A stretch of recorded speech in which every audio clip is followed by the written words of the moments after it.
Crime diary கேட்டுருக்கீங்க with me Karthik. இந்த கதையில் வரும் சம்பவங்கள் அனைத்தும் கற்பனையே. வாழும் அல்லது இறந்தவர்கள் யாரையாவது குறிப்பிட்டால் அது தற்செயலானதே. உலகத்துல நம்மளுக்கு புரியாத விஷயங்கள்னு எத்தனையோ இருக்கு. அந்த புரியாத விஷயங்களுக்கு நம்ம வேற வேற பேர் வச்சுக்கிறோம். அறிவியல், ஆன்மீகம், ஆவி, பேய், பூதம்னு ஒவ்வொன்னுக்கும் நம்ம வச்சிருக்கிற பேர்கள் வேற வேறையா இருந்தாலும் இது எப்படி நடக்குதுங்கிறத நம்மளால புரிஞ்சுக்க முடியாத போது நம்ம மனசு சமாதானம் சொல்றதுக்காக தேடுற காரணம் தான் அதுங்கிறது நம்மள பல பேர் ஏத்துக்கிறது இல்ல. இந்த 21ஆம் நூற்றாண்டுலயும் ஆவி, பேய், பூதம் இந்த மாதிரியான விஷயங்கள்லாம் நம்புறீங்களா அப்படின்னு கேக்குற ஒரு கூட்டமும், கடவுள்னு ஒருத்தர் இருந்தா ஏன் பேயின்னு ஒண்ணு இருக்கக்கூடாதுங்கிறத கேக்குற கூட்டமும் சம அளவுல இருந்துகிட்டே தான் இருக்கு. இன்னைக்கு நான் உங்கள்கிட்ட சொல்ல போற கதையும் அந்த மாதிரி ஒரு கதை தான். இன்னமும் பஸ் ஸ்டாண்ட்ல பேருந்து அட்டவணைன்னு ஒரு டைம் டேபிள ஒட்டி அந்த டைம் டேபிள்ல இருக்கிற நேரப்படிதான் அந்த ஊருக்குள்ள டவுன் பஸ் வரும். ஊர்ல இருக்கிறவங்கள நிறைய பேர் பேஸ்புக்ல இருந்தாலும் ஊருக்குள்ள ஹாஸ்பிட்டல்னு கேட்டீங்கன்னா அதுக்கு டவுன் பக்கம் போகணுங்கிற பதில் தான் வரும். படிச்சிருந்தாலும் விவசாயம் முக்கியம்னு நினைக்கிற ஒரு அழகான கிராமம் தான் அரியல்பட்டி. அரியல்பட்டி 3 கிலோமீட்டர் அப்படிங்கிற மைல்கல்ல தாண்டி அந்த பைக் வேகமா வந்துட்டு இருந்தது. இந்த பைக்ல வர 2 பேரை பத்தி ஊருக்குள்ள யாருக்கும் பெருசா எந்த அக்கறையும் இருக்காது. ஆனா இவங்க 2 பேரும் சேர்ந்து போயிட்டு வர்றாங்கன்றது தெரிஞ்சது ஊருக்குள்ள ஒரு பெரிய கலவரமே வெடிக்கும். பைக்ல வந்துட்டு இருக்கிற முத்துராஜுக்கும் நிர்மலாக்கும் அது நல்லாவே தெரியும். அதனாலதான் ஊருக்கு தெரியாம அவங்க சந்திக்கிறதா இருந்தா ஊர்ல இருந்து ஒரு 3-4 கிலோமீட்டர் தள்ளி இருக்கிற டவுனுக்குள்ள வந்து அங்கதான் அவங்க சந்திச்சுக்குவாங்க. அதுக்கப்புறம் அங்க இருந்து டவுன் பஸ்ஸ பிடிச்சு நிர்மலா பஸ்ல போயிருவாங்க.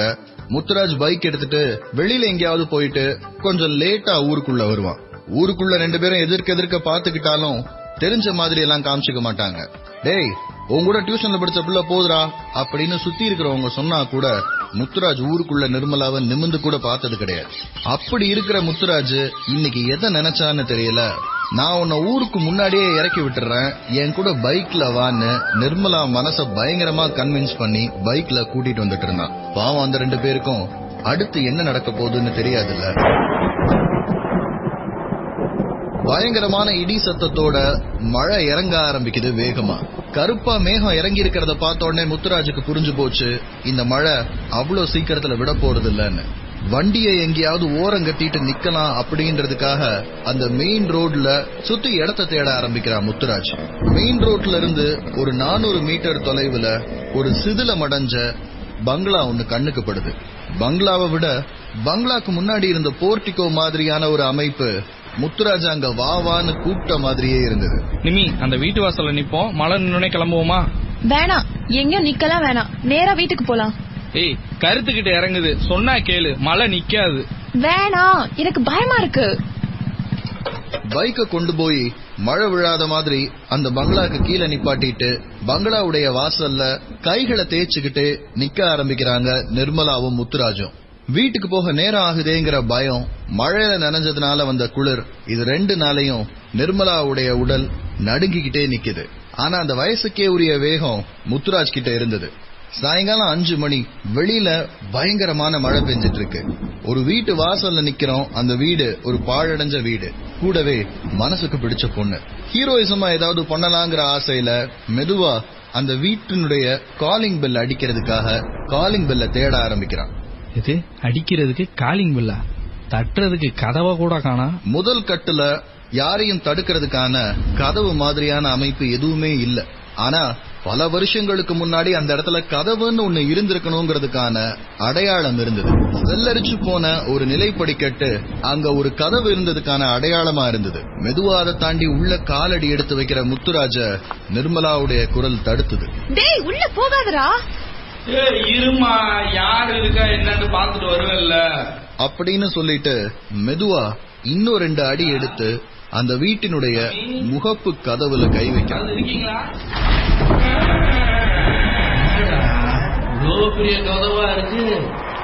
ரொம்ப நாள் என்ன போடாத அந்த துருப்பிடிச்ச கதவு மெதுவா திறந்தது. முத்துராஜ் காலடி எடுத்து வச்சு உள்ள போன உடனே திறந்ததை விட 3 மடங்கு வேகத்துல அந்த கதவு வேகமா சாத்துச்சு. ஆளரவமே இல்லாத ஒரு வீடு, மழை பெய்யறதுனால கூப்பிடு தூரத்துல யாருமே கண்ணுக்கு தெரியவும் இல்ல. தன்னந்தனியா வெளியில நின்னுட்டு இருந்த நிர்மலாக்கு கொஞ்சம் கொஞ்சமா பயம் வர ஆரம்பிச்சது.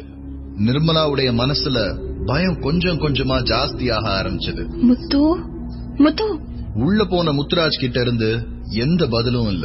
மெதுவா அந்த கதவை நோக்கி நடக்க ஆரம்பிக்கிறா நிர்மலா. நிர்மலா எவ்வளவுதான் சத்தமா கெஞ்சினாலும் உள்ள போன முத்துராஜ் கிட்ட இருந்து எந்த சத்தமும் வரல. மெதுவா கதவினுடைய கைப்பிடியில கை வைக்கிறா நிர்மலா. அப்போ உள்ள இருந்து கூப்பிட்ட குரல் முத்துராஜனுடைய குரல் மாதிரியே இருந்ததுனால மெதுவா தைரியத்தை வரவழைச்சுக்கிட்டு ஒருவித நடுக்கத்தோட கதவை திறந்து உள்ள போறா நிர்மலா.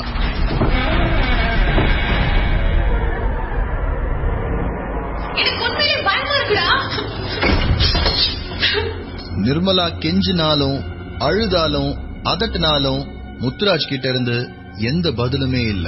உள்ள பயங்கரமான ஒரு கும் இருட்டு இருக்கு. நேரம் சாயங்காலம் 5 மணி. வெளியில மழை பெய்யுதுங்கிறதுனால இருக்கிற இருட்டையும் தாண்டி கருப்பு கலர்ல மை எடுத்து அந்த வீட்டின் உள்ள முழுக்க பூசுனாப்புல ஒரு இருட்டு. மெதுவா இருட்டுக்கு நிர்மலாவுடைய கண்கள் பழக ஆரம்பிச்ச உடனே சுத்தி பார்க்க ஆரம்பிக்கிறா. வீட்டுக்கு போக நேரம் ஆகுது. முத்துராஜோட பைக்ல போனா ஊர்க்காரங்க யாராவது பாத்துட்டா இந்த மாதிரியான பயம் எல்லாத்தையும் அப்போ அந்த மனசு மறந்துருந்துச்சு. இங்க இருந்து முத்துராஜ கூட்டிட்டு பத்திரமா வெளியில போனா போதுங்கிறது மட்டும்தான் நிர்மலாவுடைய மனசுல இருந்தது. வெளியில பெய்கிற மழையினுடைய சத்தம் கூட அந்த வீட்டுக்குள்ள பெரிய அளவுல கேட்கல. மெதுவா தனக்குத்தானே ஆறுதல் சொல்லிக்கிறா நிர்மலா. முத்து முத்து. அப்போ வெளியில இருந்து பெரிதா வெட்டுற ஒரு மின்னல் அந்த வீட்டுக்குள்ள கீற்றா ஒரு வெளிச்சத்தை அனுப்புது. அந்த வெளிச்சத்துல தனக்கு பின்னாடி முத்துராஜ் நிக்கிற மாதிரியான ஒரு பிரமை ஏற்பட்டு திரும்பி பாக்குறா நிர்மலா. அதுக்குள்ள மின்னலோட வெளிச்சம் ஓடி ஒளிஞ்சிருது.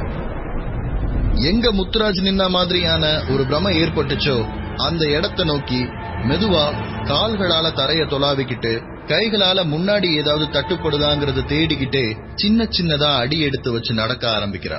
இருந்த இடத்துல இருந்து ஒரு 7வது அடி 8வது அடி எடுத்து வைக்கும் போது காலுக்கு கீழே தர வழுகிற மாதிரியான ஒரு உணர்வு ஏற்படுது நிர்மலாவுக்கு. மெதுவா அந்த இடத்திலேயே வழுக்காம நேரா நிக்கிறதுக்கான முயற்சிகள்ல ஈடுபட ஆரம்பிக்கிறார். தரையில என்ன இருக்குங்கிறத பாக்குறதுக்கு கையில மொபைல் போன் கூட இல்ல. அடுத்ததா வெட்டுற மின்னல்ல வேகமா குனிஞ்சு கீழே பாக்குற நிர்மலாவுடைய இதயம் அப்படியே நிக்குது. அவ காலை சுத்தி குளமா ரத்தம் தேங்கி நிக்குது. இது ரத்தம் தானா அப்படிங்கறத யோசிக்க ஆரம்பிக்கிறதுக்குள்ள அடுத்ததா வந்த மின்னல்ல அந்த ரத்தத்தின் மூலம் எங்க இருக்குங்கிறது நிர்மலாவுடைய கண்ணுக்கு படுது. தலை சிதறி கீழே விழுந்திருந்தா முத்துராஜ். சிதறின தலையில இருந்து வழிஞ்சு வர ரத்தம் இவ காலை நனைச்சு இவ காலை சுத்தி ஒரு குளம் மாதிரி நின்னுட்டு இருக்கு. அடுத்த நாள் காலையில நிர்மலா தான் அரியல்பட்டி மக்களுடைய பேசு பொருளாவே இருந்தார். அரியல்பட்டியில அன்னைக்கு பேசு பொருளே நிர்மலா தான். ஹேய், தெரியல அந்த நிர்மலா புள்ள ரோட்ல பேய் அடிச்சவனிடுச்சா? எப்படி அங்க போனா? வீட்டுல பொம்பளை புள்ள இருக்குது, கொஞ்சமாச்சும் அக்கறை இருக்கா? பொண்ணு எங்க இருக்குது தெரியாம இருக்கா? ஏய், உனக்காச்சும் அந்த நிர்மலா பொண்ணு நேற்று எங்க போனன்னு தெரியுமா? சாயங்காலம் போனதாம்பா. நைட்டு வரும்போது என்ன அப்படி இருக்கா? நடு ரோட்ல அனாதையாட்டம் தனியா நின்றுட்டு இருந்தாதான். நம்ம கேசவன் இல்ல கேசவன், அவன் தான் பார்த்து ஆத்துக்கு கூட்டின்னு வந்திருக்கான். ஏதோ நம்ம ஆளுங்க பார்த்ததுனால சரியா போச்சு. ஆமா, என்னதான் ஆச்சா? உனக்காவது ஏதாவது தெரியுமா? ஊர் முழுக்க நிர்மலாக்கு என்ன ஆச்சு எப்படி ஆச்சுங்கறத பத்தி எல்லாரும் பேசிட்டு இருந்தாலும் ஒரு வீட்டுக்குள்ள மட்டும் கேள்விகள் வேற மாதிரி இருந்தது. நேத்து பகல்ல வெளியில போனவன் இப்ப வரைக்கும் எங்க இருக்கான்னு தெரியலனா என்ன அர்த்தம்? அம்மாவோ உனக்கு கொஞ்சமாச்சும் பொறுப்பு இருக்கா? போன போட்டே நீ காலிய வர சொல்லு. பையன் எங்க போனா என்ன ஆச்சுங்கறத பத்தி எந்த தகவலும் இல்லாம முத்துராஜ் குடும்பம் பதறி போயிருந்தாங்க. அதே நேரத்துல ஊருக்குள்ள நிர்மலாக்கு இப்படி ஆச்சுங்கிற விஷயம் வேற அவங்க மனச வேற விதமா பாதிச்சுது. எதையும் மறைக்கணும்னு நினைக்காத, உண்மையை சொல்லு. இந்த நிர்மலா பிள்ளைக்கும் நம்ம பையனுக்கு எந்த தொடர்பும் இல்லல்ல? எல்லா அப்பாக்களையும் மாதிரி தன்னுடைய மகன் அம்மாக்கு தான் செல்லோங்கிற கோவம் முத்துராஜுடைய அப்பாக்கும் இருந்தது. தன் மனைவியுடைய அண்ணனான காளிய வர வச்சு முத்துராஜ் எங்க போயிருக்காங்கிற தகவலை விசாரிச்சிடலாங்கிற நம்பிக்கையில தான் காளிய வர சொன்னாரு முத்துராஜுடைய அப்பா. மாமா, நீங்க நினைக்கிற மாதிரி எல்லாம் ஒண்ணும் இல்ல. இந்த நிர்மலா பிள்ளைக்கும் நம்ம பையனுக்கும் எங்கேயோ கனெக்ஷன் இருக்கு. முத்துராஜுடைய நண்பர்களை முறைப்படி விசாரிச்சு முத்துராஜும் நிர்மலாவும் நெருக்கமா இருந்தத முத்துராஜனுடைய மாமா காளி கண்டுபிடிச்சிருந்தாரு. நிர்மலாவை மெயின் ரோட்ல இருந்து ஊருக்கு கூட்டிட்டு வந்த கேசவனை புடிச்சு எந்த இடத்துல அவங்க நின்னுட்டு இருந்தாங்கன்றத தெரிஞ்சுக்கிறாரு. அடுத்த 30வது நிமிஷம் காளி நின்னுட்டு இருந்த இடம் அதே பாழடைஞ்ச பங்களா. இந்த இடத்துல முத்துராஜுக்கு என்ன நடந்திருக்க முடியுங்கிற கேள்வியோட மெதுமெதுவா முன்னேறி நடந்து போற காளிக்கு அந்த பாழடைஞ்ச பெரிய பங்களாவுடைய வாசல்ல நின்னுட்டு இருந்த முத்துராஜனுடைய பைக் சின்னதா ஆறுதலை கொடுத்துச்சு. அதே நேரத்துல இன்னொரு கேள்வியும் அவர் மனசுக்குள்ள ஓட ஆரம்பிச்சது. இந்த வீட்டுக்குள்ள என்ன பண்ணிட்டு இருக்கான்? அந்த கேள்வியோட முன்னேறி முன்னாடி போயிட்டு இருந்த காளிய ஒரு குரல் தடுத்து நிறுத்துச்சு. யார் பாதே? இல்ல, இந்த வீட்டுக்குள்ள என் மாப்பிள்ள இருக்கா. அப்படி அந்த வீட்டுக்குள்ளயா? இல்ல, வெளியில வாசல்ல நிக்கிறது அவனோட பைக் தான். தெரிஞ்சவங்க யாரையோ பாக்க வந்திருப்பான் போல. நீ இந்த பக்கம் வா. உன் மாப்பிள்ளைக்கு தெரிஞ்ச எவனோ அந்த வீட்டுல இல்ல. ஏங்க, என் மாப்பிள்ள யாருன்னே சொல்ல, அதுக்குள்ள எப்படிங்க? விவரம் புரியாதவனே, இந்த பக்கம் வான்னு சொல்றல. ஏங்க, அந்த வீட்டுல உன் மாப்பிள்ளைக்கு தெரிஞ்சவன் எவனும் இல்ல. ஏன் அந்த வீட்டுல எவனுமே இல்ல. அப்படியே உன் மாப்பிள்ள அந்த வீட்டுக்குள்ளதான் போயிருப்பானா? இப்ப அவன் உன் மாப்பிள்ளையே இல்ல. என்னமா சொல்றீங்க? ஐயா, இன்னும் ஒரு தடவை தான் சொல்லுவேன். அந்த வீட்டுக்குள்ள போகணும்ன்ற நினைப்பையே விட்டுருங்க. ஒருவேளை உங்க வீட்டு பையன் இந்த வீட்டுக்குள்ள இருக்கான்னா அவனை மறந்துடுங்க. என்னமா பயமுறுத்தி பாக்குறீங்களா? என் மாப்பிளைக்கு என்ன ஆச்சு, அவன் எப்படி இங்க வந்தான்னு எனக்கு தெரியாம நான் இந்த ஊரை விட்டே போக மாட்டேன். யோ, அந்த அம்மா தான் சொல்லிட்டு இருக்குல்ல, கிளம்பையா?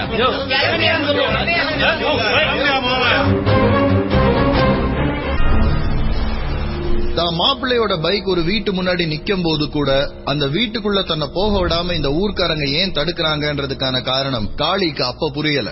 காளியுடைய மனசுல முதலா வந்த சிந்தனை, இந்த ஊர்க்காரங்க எல்லாம் சேர்ந்து தன்னுடைய மாப்பிள்ளைய ஏதோ பண்ணிட்டாங்க. அத பார்த்துதான் நிர்மலா பொண்ணு பயந்து போயிருக்கா. உண்மைய நிர்மலா வெளியில சொல்ல மாட்டாங்கிறதுனால அவளை இவங்க உயிரோட வெளியில விட்டுட்டாங்களோ அப்படிங்கிற சந்தேகத்துல காவல்துறையில வேலை பாக்குற தன்னுடைய நண்பனான சேகருக்கு போன் போடுறாரு. டேய் மாப்பிள்ள, எங்க இருக்க? இப்பதான் டியூட்டி முடிச்சுட்டு வீட்டுக்கு போயிட்டு இருக்கேன்.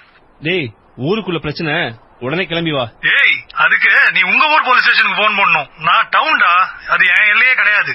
டேய், ஊருக்கு பிரச்சனை நான் சொன்னேன், பிரச்சனை எனக்குடா. இப்ப வருவியா? என்ன ஆச்சுன்னு சொல்லு. நடந்த விஷயங்களை சொல்லி முடிக்கிறாரு காளி. சேகர் டவுன்ல இருந்து கிளம்பி அந்த கிராமத்துக்கு வர 40 நிமிஷம் ஆகும். அது வரைக்கும் மெயின் ரோட்ல இருக்கிற ஒரு டீ கடையில காளி வெயிட் பண்றாரு.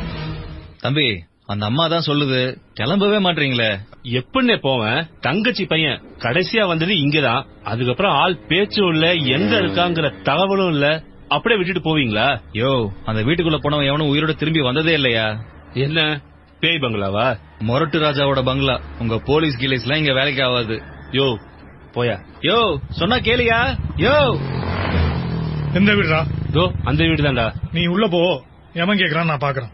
ஐயா, உனக்கு ஒரு தடவை சொன்னா புரியாதா? ஏய் கிளவி, போயிரு. தம்பி யாரு? காக்கி உடுப்பா தெரியுதுல்ல, போ. ஏய் நீ போடா. ஹலோ சார், சொன்னா கேளுங்க சார். என்னையா பேய் இருக்கு பூதம் இருக்குன்னு பயமுறுத்திட்டு இருக்கீங்களா? இங்க பாருங்க, பயமுறுத்தலாம் இல்ல. உள்ள உண்மையிலேயே மொரட்டு ராஜாவோட ஆவி இருக்கு. உள்ள போனவங்க எவனோ உயிரோட வந்தது இல்ல தம்பி. அப்படியே போயிரு. அதத்தான் நானும் பாக்குறேன்.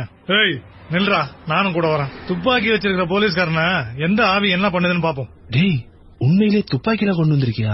நீ மூடிட்டு அப்படியே நட. எனக்கு இந்த ஆவி ஈவி மேலாம் நம்பிக்கையே இல்ல. இதுல ஏதோ ஒரு பாவி தான் ஆவி பேர்ல எல்லா வேலையும் பண்றான். நம்ம கையில துப்பாக்கி இருக்குதுன்னு சொல்லிட்டான்ல, இப்ப எவனும் நம்மள ஒன்னும் பண்ண மாட்டோம். டேய், உண்மையிலே ஏதாவது பண்ணா துப்பாக்கி மாதிரி ஏதாவது இருக்கா? டேய், போலீஸ்காரனுக்கு கையே ஆயுதம். போ. பேச்சோட பேச்சா பங்களாவுடைய கதவுல கை வச்சு திறக்க ஆரம்பிக்கிறாரு சேகர். அதே மாதிரி மெதுவா ஒரு கிரீச் சத்தத்தோட திறக்கிற கதவு இவங்க 2 பேரும் உள்ள போனதுக்கு அப்புறம் 3 மடங்கு வேகத்துல சாத்திக்குது. நம்ம எவ்வளவுதான் சொல்றது, சொன்னா கேட்கணும்ல. அவனுக்கு அறிவு இருக்கணும். இவன் கூப்பிட்டா அவனுமா வருவான். ஐயா மொரட்டு ராசா, இந்த புள்ளைங்க பாவம்யா.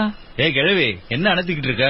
அவன் விதி அதுபடிதான் நடக்கும். வீட்டுக்குள்ள நுழைஞ்ச சேகரும் காளியும் தன்னுடைய செல்போன்ல இருந்து டார்ச் லைட் ஆன் பண்ணிட்டு மெதுவா நடக்க ஆரம்பிக்கிறாங்க.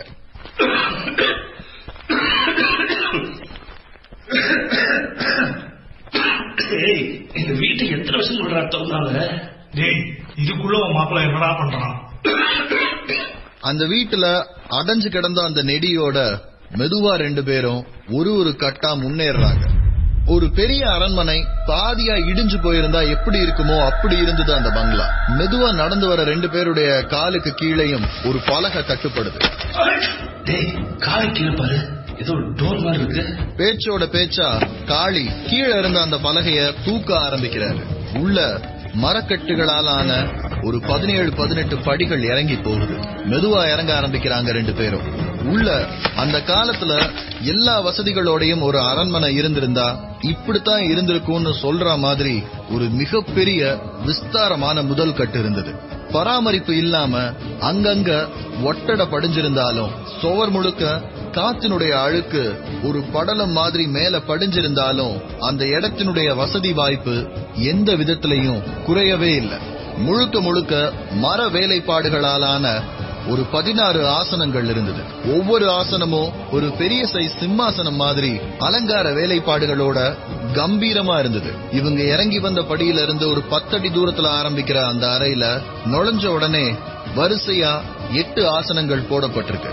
வலது கை பக்கம் இன்னொரு 4 ஆசனம், இடது கை பக்கம் இன்னொரு 4 ஆசனம். ஒவ்வொரு ஆசனத்தினுடைய தலைப்பகுதியிலையும் ஒரு கழுகு உட்கார்ந்திருக்கிற மாதிரியே தத்ரூபமா ஒரு சிலை அமைக்கப்பட்டிருக்கு. அந்த கழுகினுடைய அலகுல சின்னதா தொங்கிட்டு இருக்கிறது ஒரு விளக்கு மாதிரியான அமைப்பா இருக்கு.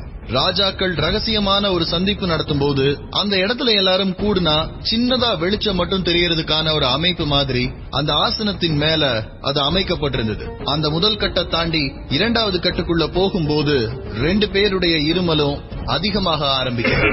மாறி மாறி தும்மல்களோட தான் உள்ள நடக்க ஆரம்பிக்கிறாங்க 2 பேரும்.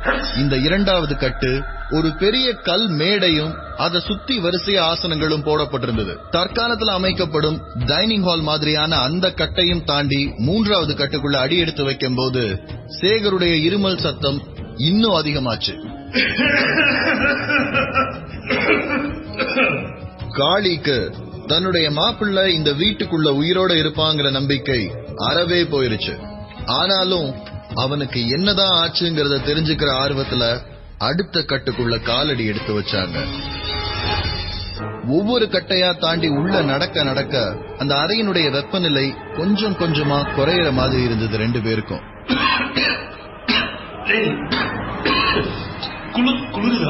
காளி கேட்ட கேள்விக்கு சேகர் கிட்ட இருந்து எந்த பதிலும் இல்ல. கேட்ட கேள்விக்கு பதில் வரலாங்கிறத கூட கவனிக்காம 2 அடிகள் முன்னாடி எடுத்து வைக்கிறாரு காளி. கல்லினால் செய்யப்பட்ட ஒரு பெரிய படுக்கை, தலைப்பகுதியில சின்னதா ஒரு மேடு இருக்கு. தலையணை மாதிரியான ஒரு அமைப்ப கல்லிலேயே செஞ்சிருக்கிறாங்க.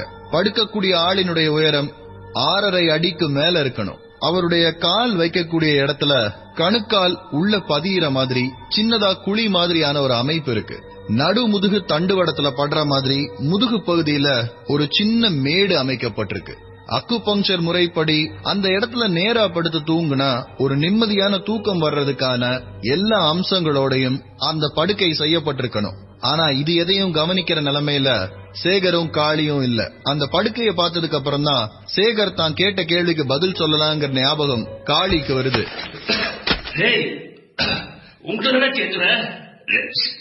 திரும்பி பாக்குற காளி அதிர்ச்சியில அப்படியே உறைஞ்சு போறாரு.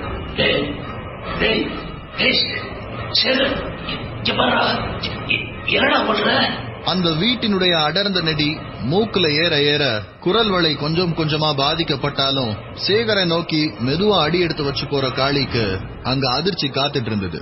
எங்க இருந்தோ கத்தி மாதிரியான கல்லுல செய்யப்பட்ட ஒரு கூரிய ஆயுதத்தை கையில வச்சுக்கிட்டு தன்னுடைய கைய மெதுவா கிழிச்சுக்கிட்டு இருந்தான் சேகர். காளியுடைய உலுக்கல்களுக்கும் எந்த பதிலும் இல்ல. சேகர காளி உழுக்க உழுக்க கையில வச்சிருந்த கத்தி மாதிரியான ஆயுதத்துல இருந்த பிடி இறுக ஆரம்பிச்சது. ஒரு கட்டத்துல காளியோடைய உலுக்கல்கள்ல மெதுவா திரும்பி பாக்குற சேகர் தான் கையில இருந்த கத்திய காளியுடைய குரல் வளையில குத்திடுறான். கழுத்துல இருந்து ரத்தம் சொட்ட சொட்ட கீழே சரிகிற காளியுடைய கால்களை பிடிச்சு தர தரன்னு திரும்ப மேல இழுத்துட்டு வர ஆரம்பிக்கிறான் சேகர். கீழ் தளத்துல இருந்து மெதுவா மேல ஏறி தரைத்தளத்துக்கு வந்து தரைத்தளத்துல இருந்து மெதுவா கதவை நோக்கி முன்னேறான். ஒரு கையில கீழே விழுந்து கிடக்கிற காளியுடைய காலை பிடிச்சிருக்கிறான், இன்னொரு கை இறுக்கமா மூடப்பட்டிருக்கு. காத்துல எதையோ துளாவிக்கிட்டே வர்ற அந்த கையால கதவை திறந்துட்டு வெளியில வர்றான் சேகர். ராஜேந்திரா, மூர்த்தி, கனகவேலு, இங்க வாங்கடா. நான் சொன்னேனே, கேட்டீங்களாடா? இங்க பாருங்க, என்ன நடந்திருக்குன்னு பாருங்கடா. காளியுடைய உயிரற்ற உடலை இழுத்துட்டு வெளியில வர்ற சேகரை பார்த்து அந்த ஊர்ல இருந்த பாட்டி கத்த ஆரம்பிக்க ஊர்க்காரங்க எல்லாரும் சேகரை நோக்கி ஓடி வரும்போது காளியுடைய காலை கீழே போட்டுட்டு பக்கத்திலேயே சரிஞ்சு விழுகிறான் சேகர். ஊர்க்காரங்க பக்கத்துல வந்து தொடும் போதே சேகருடைய உடம்புல உயிர் இல்ல. உயிரற்ற சேகருடைய ஒரு கை இறுக்கமா மூடப்பட்டிருக்கு. அந்த கைய ஊர்க்காரங்க திறந்து பார்த்தா உள்ள ஒரு தங்க காசு. இந்த காலத்து பொண்ணு இல்லாத அந்த காலத்து பழைய தங்க காசு. ஒரு புறம் துறவி மாதிரியான ஒருத்தர் முழங்காலிட்டு அமர்ந்திருக்கிற மாதிரியான ஒரு உருவமும், இன்னொரு பக்கம் ஏற்கலப்பை மாதிரியான ஒரு கருவியும் பொறிக்கப்பட்ட தங்க காசு. மொரட்டு ராஜாவுடைய அரண்மனைக்குள்ள போற யாரும் உயிரோட திரும்ப மாட்டாங்கிற நம்பிக்கைய உறுதி செய்யற மாதிரி மறுபடியும் 2 மரணங்கள். ஆனா இந்த தங்க காசு எங்க இருந்து வந்துச்சுங்கிற கேள்வி இந்த நேரம் ஊருக்குள்ள இருக்கிற நிறைய பேர் மனசுல ஓட ஆரம்பிச்சது. ஒரு வீட்டுக்குள்ள போன ஒருத்தனுடைய நிலைமை என்னங்கிறது யாருக்குமே தெரியல. அவனை தேடி போன 2 பேர் மரணம் அடைந்திருக்கிறாங்க. சேகருடைய மரணம் தற்கொலை, காளியுடைய மரணம் கொலை. கொலையை செஞ்சது சேகர் தான். இந்த மாதிரி இந்த வழக்குகள் போலீஸ் அளவுல முடிக்கப்பட்டிருந்தா கூட மக்களுடைய மனசுல மொரட்டு ராஜா மேல இருந்த பயம் கொஞ்சம் கொஞ்சமா ஜாஸ்தி ஆக ஆரம்பிச்சிருந்தது. அவருடைய அரண்மனைக்கு உள்ள போற யாருமே உயிரோட திரும்ப மாட்டாங்கிற நம்பிக்கை இன்னும் அதிகமா இருந்தது. ஆனா அதையெல்லாம் தாண்டி அந்த அரண்மனையுடைய வாசல் வரைக்கும் சில பேரை இழுத்துட்டு வர இன்னொரு விஷயமும் நடந்திருந்தது. சேகருடைய கையில இருந்த அந்த தங்க காசு ஊருக்குள்ள இருந்த பேராசக்காரங்க பல பேரை மொரட்டு ராஜாவுடைய அரண்மனை வரைக்கும் இழுத்துட்டு வந்திருந்தது. அடுத்தடுத்து 2 மரணம், கூடவே ஒரு பழைய கால புதையல் கண்டுபிடிக்கிறதுக்கான வாய்ப்புங்கிறது மீடியாக்களுக்கும் நியூஸ் சேனல்களுக்கும் ஒரு முக்கியமான செய்தியா அமைஞ்சிருந்தது. அரியல்பட்டியில் அடுத்தடுத்து நடக்கும் மரணங்கள் மக்களிடையே ஆவி மீதான பயத்தை அதிகப்படுத்தியுள்ளது. அங்கே இருக்கும் பழைய அரண்மனை ஒன்றில் புதையல் இருக்கலாம் என்கிற எதிர்பார்ப்பும் ஆர்வத்தை தூண்டியுள்ளது. தற்போது அரியல்பட்டியிலிருந்து நமது செய்தியாளருடன், உங்க பேர் என்ன? மங்கம்மா. இந்த மொரட்டு ராஜாவோட அரண்மனைக்குள்ள நீங்க போய் பாத்திருக்கீங்களா? இங்க பாருங்க, இது நீங்க நினைக்கிற அளவுக்கு விளையாட்டான விஷயம் கிடையாது. அந்த மொரட்டு ராசா செத்து போய் 500 வருஷம் ஆச்சு. ஆனா அவர் ஆவி இங்கேயே தான் இருக்கு. என்ன நினைச்ச மாதிரி போய் பாட்டு வர்றதுக்கு இங்க என்ன கோயிலா கட்டியிருக்காங்க? ஆவிப்பா ஆவி. அப்ப ஆவிதான் இந்த கொலையெல்லாம் பண்ணுதுன்னு நீங்க நம்புறீங்களா? அடியாத்தி, இன்னுமா சந்தேகப்படுறிய? போறவைகள்லாம் சாவறாங்களே, அப்பவாது உங்களுக்கு புரிய வேணாம்? உள்ள புதையல்லாம் இருக்குன்னு சொல்றாங்களே. அவரு பயங்கர பணக்கார ராசா. ஏன் இந்த சோழ ராஜா, பாண்டிய ராஜா எல்லாரும் இவர்கிட்ட கடன் வாங்கி இருக்காங்களாம். இந்த புதையல் கிதையல் எல்லாம் மொரட்டு ராசா பழி கேக்குறாரு. அந்த வீட்டுக்குள்ள யாராவது போய் 100 வருஷத்துக்கு மேல ஆகுது. இவங்க உள்ள போய் ரத்த வாடைய காமிச்சிட்டாங்கல்ல, அதான் ராசா கூப்பிடுறாரு. புதையல் கிதையல்னு எதையும் தேடி உள்ள போயிடாதீங்க, அப்புறம் திரும்ப வரவே முடியாது. மங்கம்மா பாட்டி கொடுத்த அந்த பேட்டி தான் தமிழ்நாட்டுல பல நியூஸ் சேனல்கள்ல, பேப்பர்ல, சோசியல் மீடியால எல்லா இடத்துலயும் பரவலா வந்தது. பேய் பூதம்லாம் எதுவுமே கிடையாது அப்படின்னு வாதிடுற ஒரு கும்பல் புதையலை தேடலான்னு அரியல்பட்டிக்கு கிளம்ப ஆரம்பிக்க மொரட்டு ராஜாவுடைய பங்களாவை சுத்தி காவல்துறை பாதுகாப்பு அதிகப்படுத்த ஆரம்பிச்சாங்க. ஆவி பிடிக்கிற தொழிலையே 60 வருஷமா இருக்கேன்னு பொய்ய சொல்லிட்டு வர ஒரு 45 வயசுக்காரரு புதையலை கண்டுபிடிச்சே தீரணும், எனக்கு ஆவி மேலாம் பயமே கிடையாதுங்கிற ஒரு ஆர்வத்துல வர்றவங்கன்னு வகவாரியா ரகவாரியா அரியல்பட்டிக்கு படையெடுக்க ஆரம்பிக்கிறாங்க. எல்லாரையும் ஊர் எல்லையில வச்சு எதையாவது சொல்லி பயமுறுத்தி அல்லது கோவப்பட்டு அவங்கள திட்டி திரும்ப அனுப்புறது அரியல்பட்டி கிராமத்து மக்களுக்கு ஒரு பெரிய சவாலா இருந்தது. வெளியில இருந்து வர்ற எதிரிய எப்படி வேணாலும் சமாளிச்சிடலாம், ஆனா உள்ளேயே இருக்கிற ஆட்களை சமாளிக்கிறது தான் கஷ்டமான காரியம்.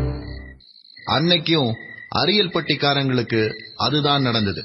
ஊர் அடங்குன ஒரு நட்ட நடு ராத்திரி அரியல்பட்டி ஊரே கருப்பு போர்வையை போத்திட்டு அசந்து தூங்கிட்டு இருந்த ஒரு ராத்திரி. மெதுவா காத்தடிக்கிற சத்தத்தை தவிர அங்கங்க ராத்திரி பூச்சிகள் கத்துற சத்தம் மட்டும்தான் கேட்டுட்டு இருக்கு. ஆனா அந்த அமைதியை கிழிக்கிற மாதிரி ஒரு காலடி சத்தம் மொரட்டு ராஜாவுடைய அரண்மனைக்கு பக்கத்துல கேட்க ஆரம்பிக்குது. அரண்மனையோட பாதுகாப்புக்கு போட்டிருந்த போலீஸ்காரங்க கூட மொரட்டு ராஜா மேல இருந்த பயத்தால வாசல்ல இருந்து ஒரு 100 மீட்டர் முன்னாடி தான் உட்கார்ந்திருந்தாங்கன்றதுனால பக்கத்துல இருந்த அந்த கருப்பான உருவத்தை யாருமே பார்க்கல. தூரமா எங்கேயோ ஒரே ஒரு நாயுடைய ஊளை சத்தம் கேட்க ஆரம்பிக்குது.